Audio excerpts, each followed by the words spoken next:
وَإِذْ قَالَ رَبُّكَ لِلْمَلَائِكَةِ إِنِّي خَالِقٌ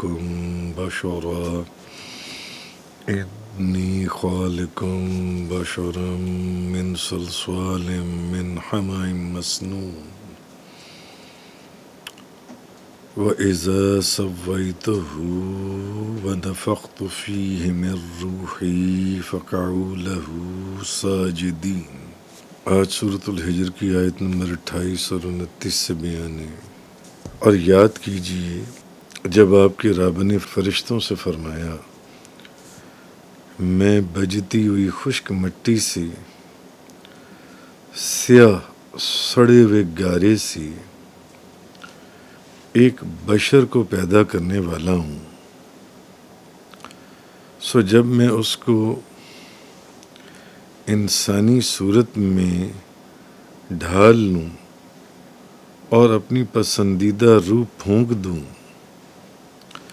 تو تم سب اس کے لیے سجدے میں گر جانا۔ اور یہ بات پیچھے گزر چکی تھی کہ حضرت آدم علیہ السلام کا جب گزر ہوا کہ بجتی ہوئی کھنکتی ہوئی مٹی تو جن سی ہے سیاہ سڑے ہوئے گارے سے ان کی پیدائش کا ذکر چلا تھا جن سے۔ تو اب فرمایا یہ جا رہا ہے کہ جب تمہارے رب نے فرشتوں سے فرمایا، اب پیچھے اللہ تعالیٰ نے حضرت آدم علیہ السلام کی پیدائش کا ذکر فرمایا تھا اور اب ان کی پیدائش کا واقعہ بیان فرما رہے جو ان سے۔ اور اگر آپ کو یاد ہو تو سورۃ البقرہ اور سورۃ الاعراف کے اندر یہ واقعات پہلے بھی گزر چکی ہیں، اس کا ذکر پہلے بھی گزر چکا ہے جن سے۔ تو اور بشر کا بھی، بشر کے کانٹیکسٹ میں بھی نبی پاک صلی اللہ علیہ وسلم کی بشریت اور نورانیت کا ذکر بڑی تفصیل سے بیان ہوا تھا جن سے۔ اب آگے فرمایا وَنَفَخْتُ فِيهِ مِن رُّوحِي، اور میں اپنی طرف کی خاص اپنی پسندیدہ روح اس میں پھونک دوں، معزز روح اس میں پھونک دوں۔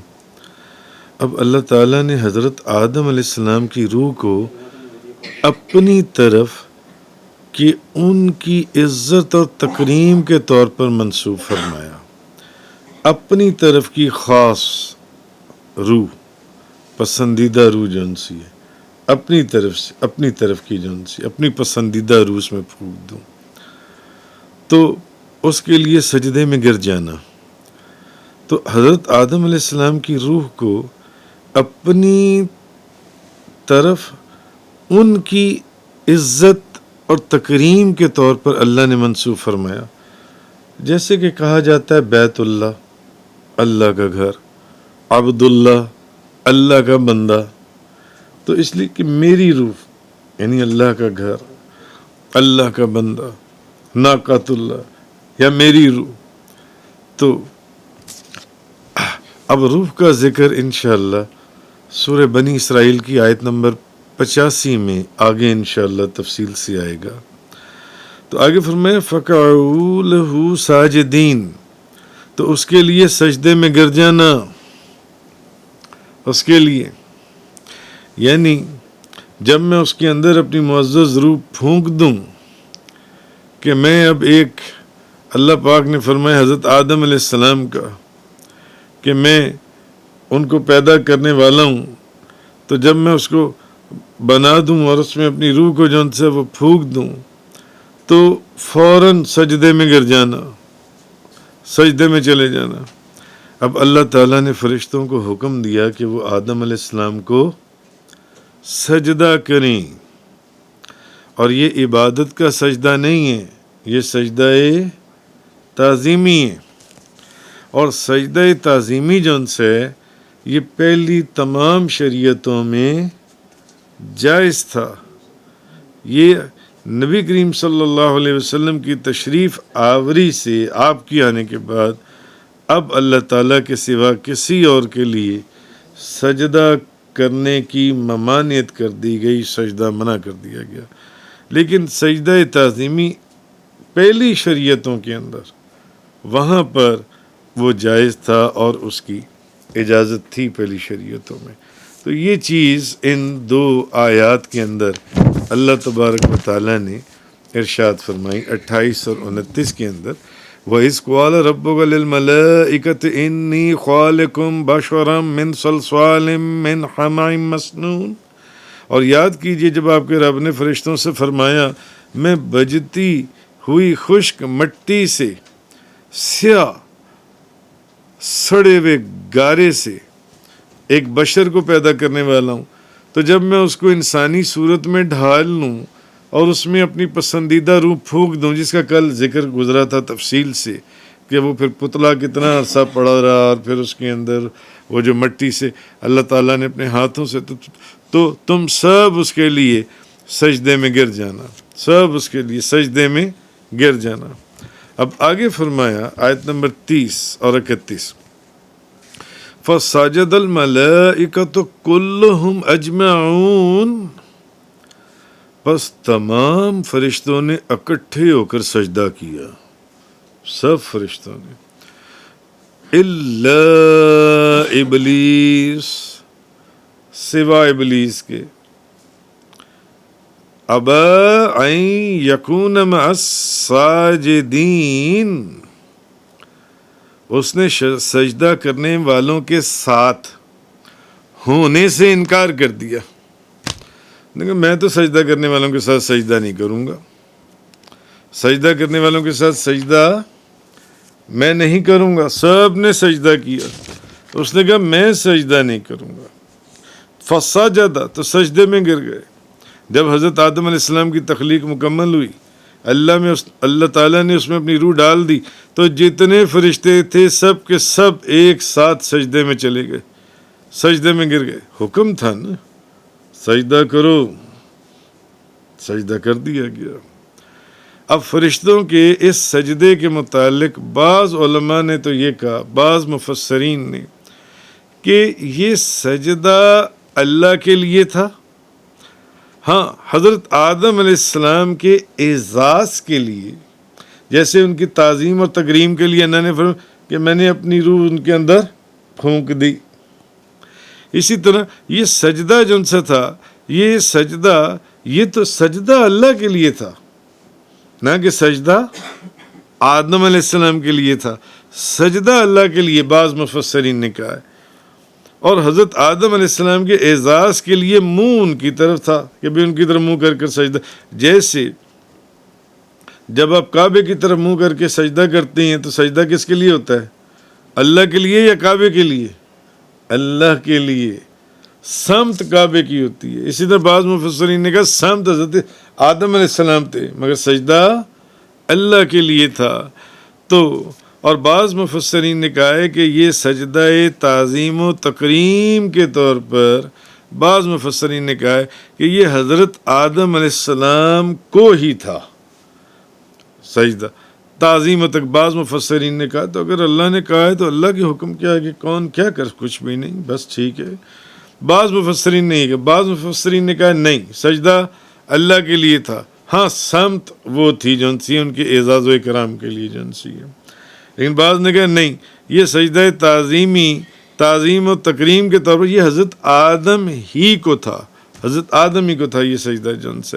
مگر روح البیان کے اندر صاحب روح البیان حضرت علامہ اسماعیل حقی رحمۃ اللہ علیہ وہ فرماتے ہیں کہ اصل میں یہ سجدہ یعنی حضرت آدم علیہ السلام کو یہ سجدہ کیوں کیا گیا، یہ سجدہ در حقیقت اصل میں یہ اس نور کی تعظیم میں تھا جو نور حضرت آدم علیہ السلام کی پیشانی کے اندر چمک رہا تھا۔ اصل میں یہ سجدہ اس نور کو تھا، اس نور کی تعظیم میں تھا جو نور حضرت آدم علیہ السلام کی پیشانی میں چمک رہا تھا، اور وہ نور جو سید نبی کریم صلی اللہ علیہ وسلم کا نور تھا۔ صاحب روح البیان فرماتے ہیں بہرحال الا ابلیس ابا یکون مع الساجدین، یعنی جب اللہ نے فرشتوں کو سجدہ کرنے کا حکم دیا تو فرشتے تو سارے سجدے میں چلے گئے، لیکن ابلیس نے ان سجدہ کرنے والے فرشتوں کے ساتھ ہونے سے انکار کر دیا. اس نے کہا نہیں، میں ان کے ساتھ نہیں ہوں، میں نے ان کے ساتھ سجدہ نہیں کرنا. اور اس نے حضرت آدم علیہ السلام کو سجدہ نہیں کیا. تو یہ چیز اس آیت نمبر 30 اور 31 کے اندر فرمائی گئی جون سی ہے. پس تمام فرشتوں نے اکٹھے ہو کر سجدہ کیا. 30-31 جی.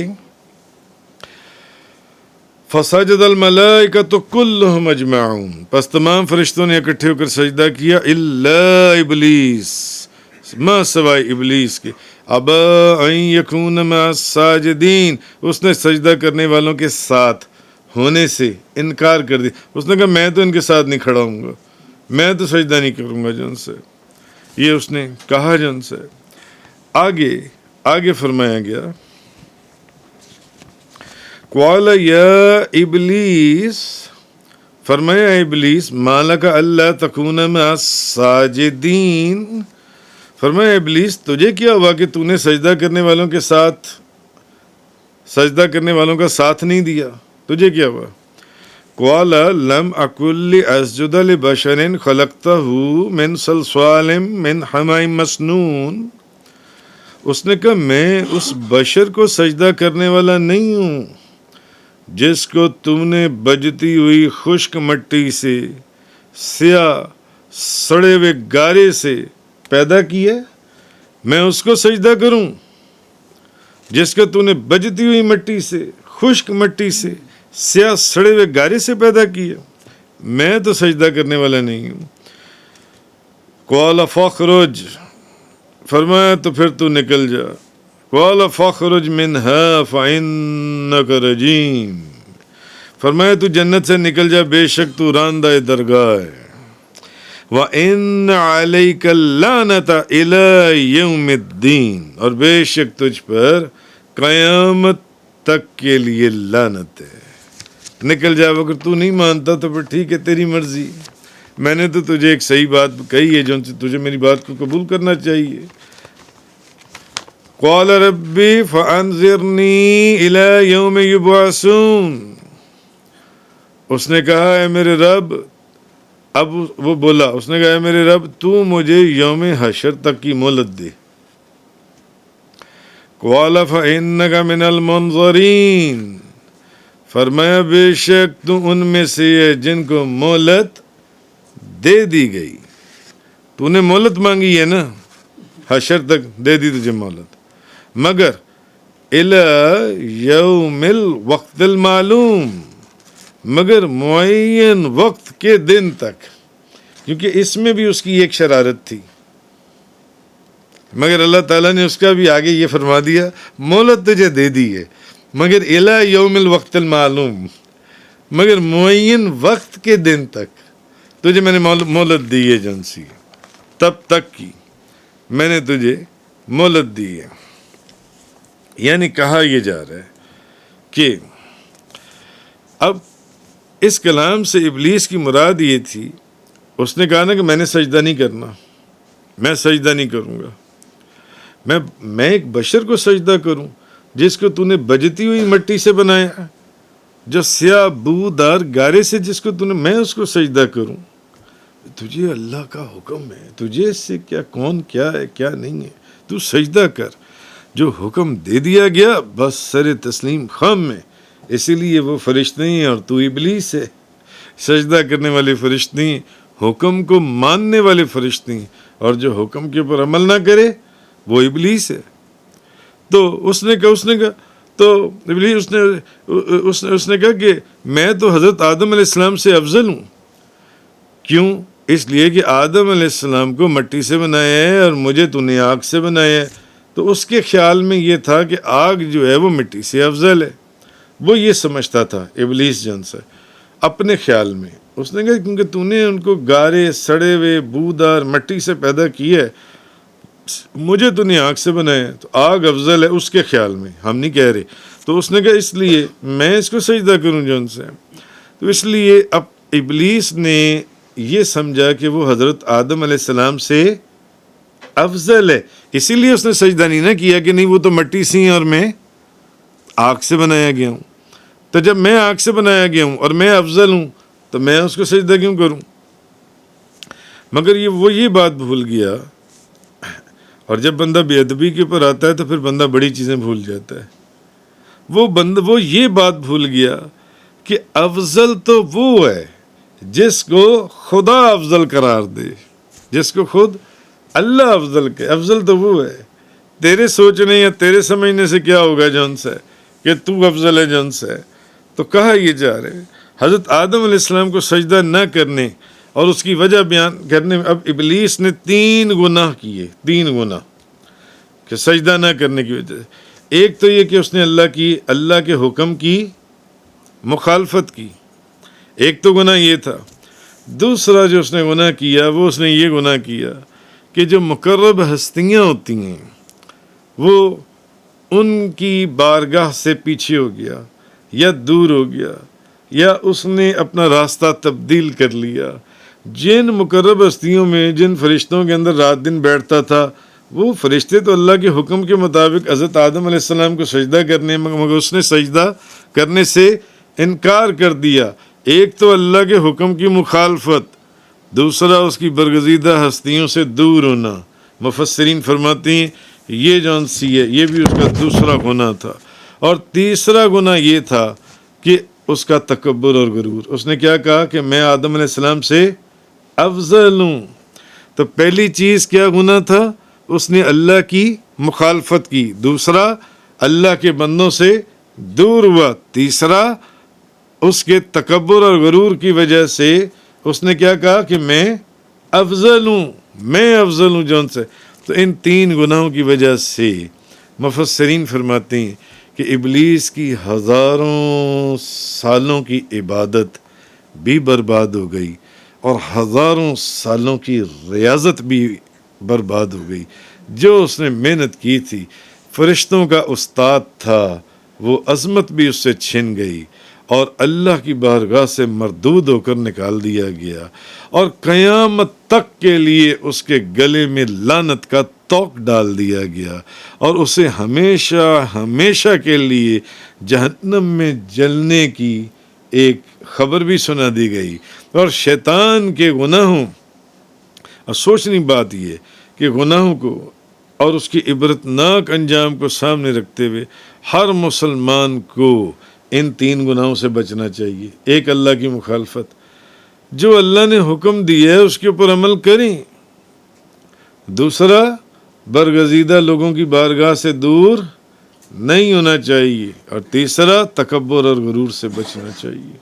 یہ تکبر اور غرور انسان کے اوپر یہ ایسی لعنت کا توق قائم کرتا ہے کہ انسان کی عقل نہیں رہتی۔ تو نبی کریم صلی اللہ علیہ وسلم آپ فرماتے ہیں، حضور فرماتے ہیں، میں نے جبریل کو دیکھا کہ جبریل نے جب ابلیس کا انجام دیکھا، جبریل نے ابلیس کے ساتھ جو معاملہ ہوا تھا، تو حضور نبی کریم صلی اللہ علیہ وسلم فرماتے ہیں کہ میں نے جبرائیل کو دیکھا کہ کعبہ شریف کے پردے سے لپٹ کر نہایت گریہ زاری کے ساتھ اللہ کی بارگاہ میں وہ یہ دعا کر رہے تھے کہ اے اللہ، اے میرے اللہ، کہیں میرا نام نیک لوگوں کی فہرست سے نہ نکال دینا۔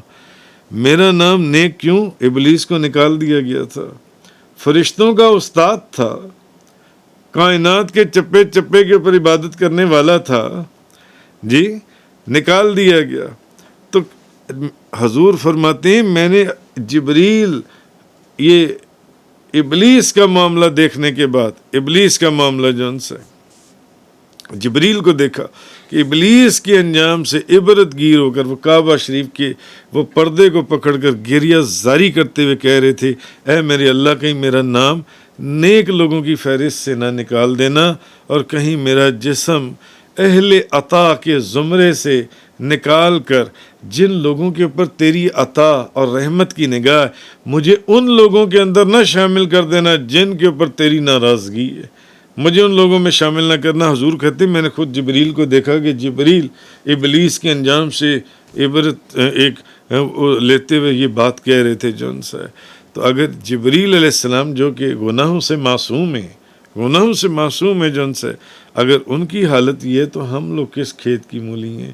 کہنے کا مقصد یہ ہے کہ ہر وقت اللہ سے ڈرنا چاہیے، اللہ کی مخالفت سے، نیک لوگوں کی بارگاہ سے دور ہونے سے، کہ اس نے کیا کہا کہ میں ان لوگوں کے ساتھ نہیں ہوں جو تیرے نیک بندے ہیں، یعنی یہ تو سجدہ کریں، میں نہیں سجدہ کروں گا جون سے۔ اور تیسرا اس نے جون سے وہ تکبر کیا، بے شک تجھ پر لعنت ہے، قال فاخرج منها فإنك رجیم وإن عليك اللعنة إلى يوم الدین، بے شک تجھ پر لعنت ہے، یعنی قیامت تک آسمان اور زمین والے تجھ پر لعنت ہی کرتے رہیں گے۔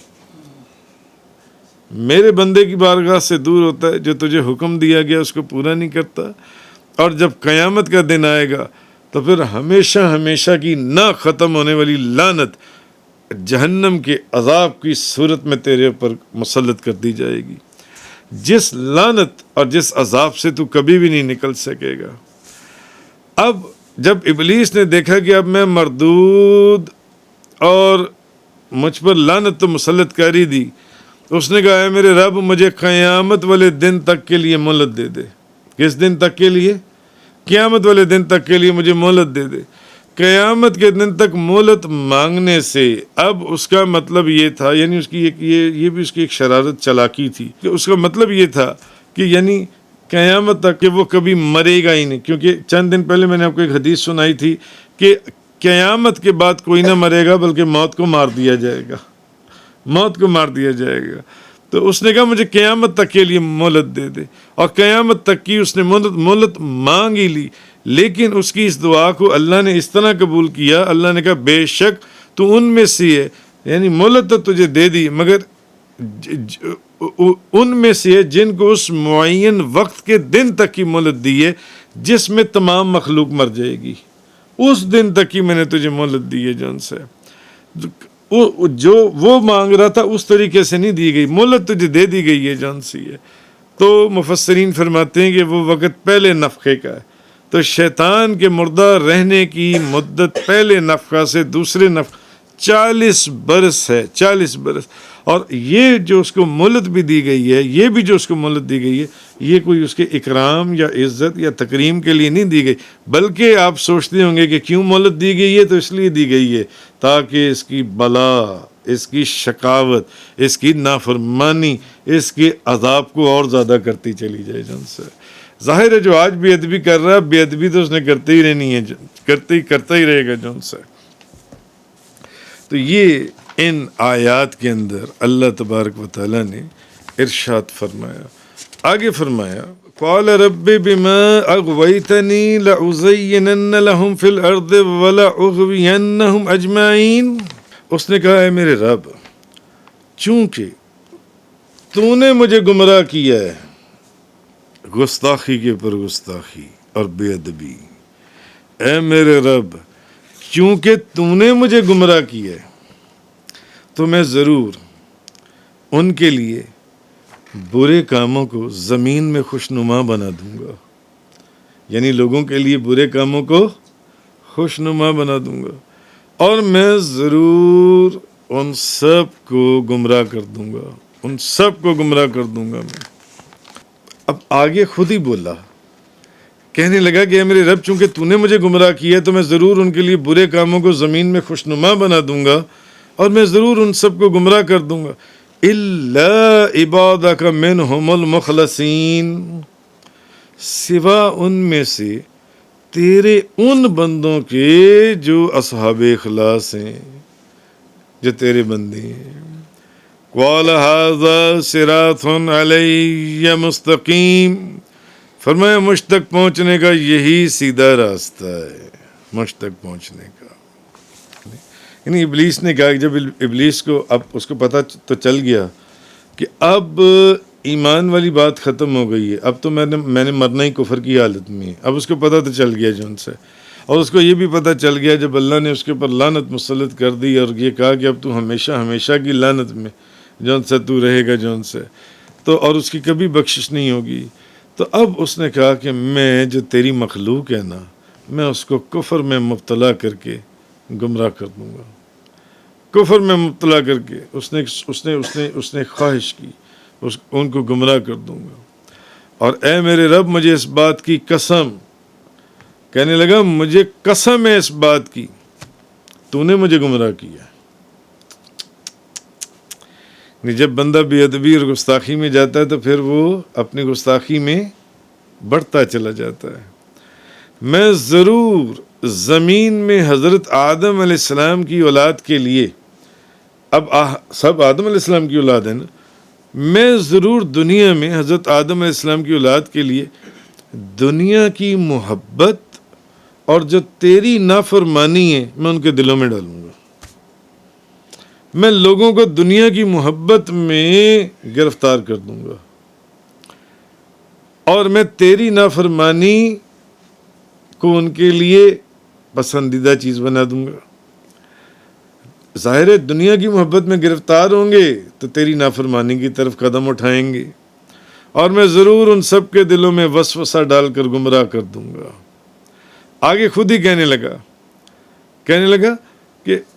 آگے خود اس نے کہا الا عبادک منہم المخلصین، مگر جو ان میں تیرے چنے ہوئے بندے ہیں، جو تیرے چنے ہوئے بندے ہیں، میں ضرور ان سب کے دلوں کے، لیکن جو تیرے برگزیدہ بندے ہیں ان پر میرا مکر نہیں چلے گا۔ یعنی اس نے ایکسیپٹ کیا، اس نے کہا جو تو تیرے بندے ہیں نا، جو تیرے خاص بندے ہیں، ان پر میرا مکر اور میری بے ایمانی اور میری نافرمانی کوئی کام نہیں کرے گی۔ یہ اس نے ایکسیپٹ کیا جان سے، اس نے کہا ان کے اوپر یہ چیز نہیں چلے گی۔ تو حضرت عمر فاروق رضی اللہ تعالی عنہ فرماتی ہیں، آگے جو فرمایا قال ھذا صراط علی مستقیم، حضرت عمر فاروق فرماتی ہیں کہ اس آیت کا مطلب یہ ہے، یعنی اللہ نے فرمایا کہ یہ میری طرف آنے والا سیدھا راستہ ہے، سیدھا راستہ۔ آپ فرماتی ہیں کہ یہ راستہ اپنے اوپر چلنے والے کو سیدھا چلاتا ہے، جو صراط مستقیم ہے، یہاں تک کہ اس پر چل کر وہ بندہ کہاں پہنچ جاتا ہے؟ جنت میں، وہ بندہ جنت میں پہنچ جاتا ہے۔ امام فخر الدین رازی فرماتے ہیں کہ اس آیت کا ایک اور معنی ہے کہ اخلاص، جو بندے کا اخلاص ہے نا، خالص پن، اخلاص، وہ مجھ تک پہنچنے کا سیدھا راستہ ہے۔ جو بندہ ٹیڑھا چلے نا، یا باتوں کو دائیں بائیں کرے، گھمائے پھرائے اور کر کچھ رہے دکھائے کچھ اور نہیں، جو اس کے اخلاص والے بندے ہیں، سیدھے سیدھے چلتے ہیں، سیدھی سیدھی بات کرتے ہیں جن سے۔ آپ فرماتے ہیں امام فخر الدین رازی کی اس آیت کا ایک معنی یہ کہ اخلاص مجھ تک پہنچنے کا سیدھا راستہ ہے، اور علامہ اسماعیل حقی رحمۃ اللہ علیہ فرماتے ہیں کہ اس کا مطلب یہ ہے کہ چنے ہوئے بندے جو ہیں، چنے ہوئے بندوں کا جو ابلیس کے چکر میں نہیں آتے، ان سے بچ جانا، یہ وہ راستہ ہے جو سیدھا اللہ تک پہنچا دیتا ہے۔ صاحب روح البیان۔ اچھا آگے فرمایا قال ھذا صراط علی مستقیم، فرمایا مجھ تک پہنچنے کا یہی سیدھا راستہ ہے، یعنی ان بندوں کا جو شیطان کے چکر میں نہیں آتے، وہ سیدھا اللہ تک جاتا ہے راستہ، جو ان سے، جو اللہ کے نیک بندے ہیں، برگزیدہ بندے ہیں۔ آگے فرمایا ان عبادی لیس لک علیہم سلطان الا من اتبعک من الغاوین، بے شک میرے بندوں پر تیرا کوئی تسلط نہیں ہے سوا ان گمراہوں کی جو تیری پیروی کریں گے۔ اللہ نے بھی اب آگے سے یہ بات فرما دی، اللہ کہ میرے بندوں پر تیرا کوئی تسلط نہیں ہے، ماں سوائے ان کے جو تیری پیروی کریں گے جن سے، یعنی واقعی جو میرے بندے ہیں۔ اس نے کہا نا کہ تیرے بندوں پر میرا مکر، جو تیرے خاص بندے ہیں ان پر میرا مکر نہیں چلے گا۔ اللہ پاک نے فرمایا ہاں ایسے ہی ہے، واقعی جو میرے بندے ہیں وہ تیرے فریب میں کبھی نہیں آئیں گے، تو جو مرضی کر لے، ایڑی چوٹی کا زور لگا لے، جو جتن کر سکتا ہے کر لے، تجھے کامیابی نہیں ہوگی۔ کن لوگوں پر؟ جو میرے بندے ہیں، میرے بندوں پر تجھے کوئی کامیابی نہیں، قطعاً میرے بندوں پر تجھے کوئی کامیابی نہیں ہوگی۔ وَإِنَّ جَهَنَّمَ لَمَوْعِدُهُمْ أَجْمَعِينَ، اور بے شک ان سب کے وعدے کی جگہ جہنم ہے۔ اب بات ختم کی جا رہی ہے۔ لہا سبعۃ ابواب، اس کے 7 دروازے ہیں۔ کتنے دروازے ہیں؟ 7 دروازے۔ لکل باب منہم جزء مقسوم، ہر دروازے کے لیے ان گمراہوں میں سے تقسیم کیا ہوا راستہ ہے۔ ہر دروازے کے لیے ان گمراہوں میں سے تقسیم کیا ہوا حصہ ہے جو ان سے اللہ پاک نے فرمایا۔ اور بے شک ان سب کے وعدے کی جگہ جہنم ہے، وعدہ کر دیا تم سارے جہنم میں جاؤ گے، تو بھی جہنم میں جائے گا، تیرے نقش قدم پر چلنے والے بھی جہنم میں جائیں گے۔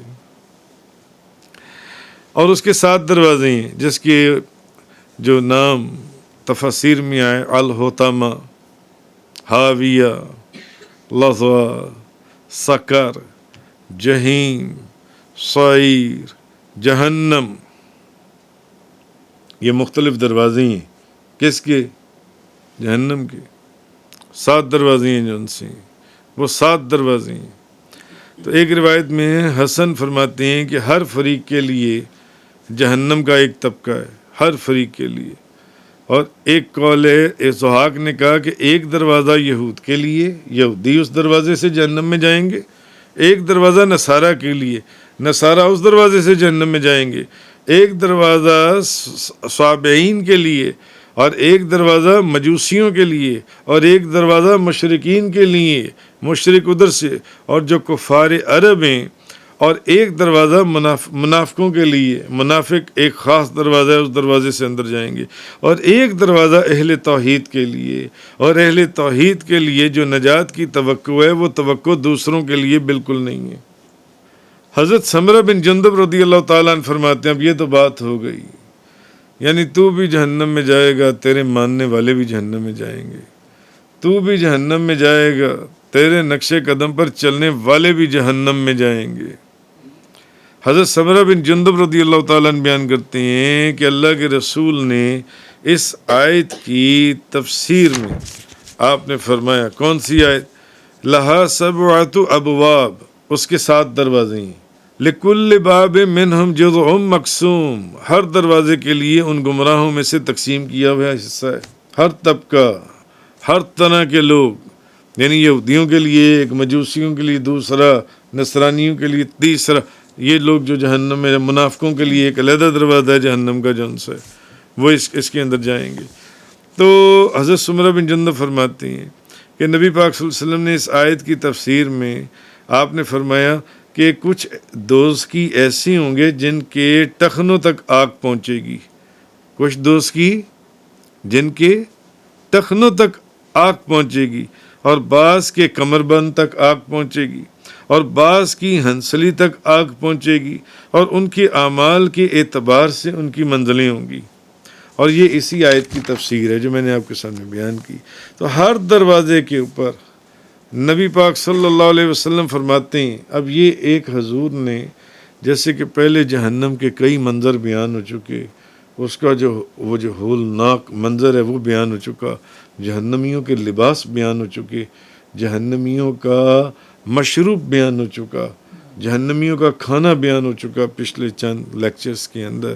تو حضور نے فرمایا ہر دروازے کے اوپر آگ کے 70,000 ٹینٹ لگے ہوں گے، 70,000 ہر دروازے کے اوپر ٹینٹ ہوں گے، شامیانے لگے ہوئے ہوں گے، اور ہر شامیانے کے اندر اتنا بڑا شامیانہ ہوگا کہ ہر شامیانے کے اندر 70,000 خیمے ہوں گے، ہر دروازے کے اوپر 70,000 شامیانے ہوں گے، اور ہر شامیانے کے اندر 70,000 خیمے ہوں گے، اور ہر خیمے کے اندر 70,000 آگ کے تندور ہوں گے، اور ہر تندور میں 70,000 آگ کی کھڑکیاں ہوں گی۔ اور تندور کتنا بڑا ہوگا؟ ایک تندور میں 70,000 آگ کی کھڑکیاں ہوں گی، اور وہ خیمہ کتنا بڑا ہوگا؟ جس کے اندر وہ 70,000 تندور ہوں گے، اور وہ شامیانہ کتنا بڑا ہوگا جس کے اندر وہ 70,000 خیمے ہوں گے، اور وہ دروازہ کتنا بڑا ہوگا جس ایک دروازے کے اوپر 70,000 شامیانے لگے ہوں گے۔ یہ میں آپ سے عرض کر رہا ہوں جون سے۔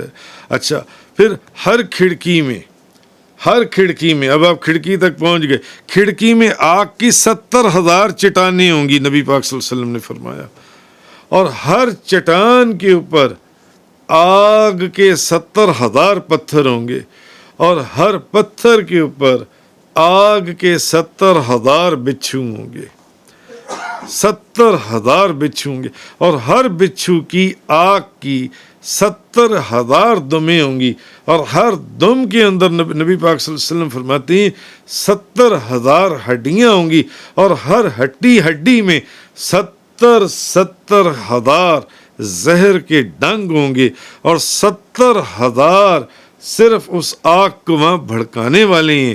تو آپ نے فرمایا جو شخص سب سے پہلے جنت میں داخل ہوگا وہ دروازے پر، جہنم میں داخل ہوگا وہ دروازے پر 4,00,000 جہنم کے پہرے دار دیکھے گا، اور ان کے چہرے سیاہ ہوں گے، اور ان کے کھلے ہوئے منہوں سے داڑھیں دکھائی دے رہی ہوں گی، اور ان کے دلوں میں سے رحمت نکال لی گئی ہوگی، اور ان میں سے کسی کے دل میں ایک رائی کے دانے کے برابر بھی رحم نہیں ہوگا۔ تفسیر امام ابن ابی حاتم کے اندر یہ ایک روایت آئی ہے جو نبی کریم صلی اللہ علیہ وسلم کی میں نے بیان فرمائی۔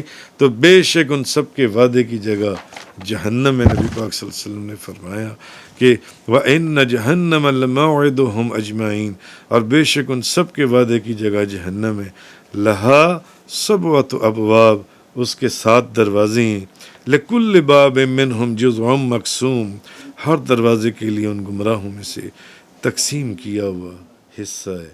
وآخر تفسیر قرآن کا یہ لیکچر انگلش میں سننے کے لیے براہ کرم ڈسکرپشن میں موجود لنک پر کلک کریں۔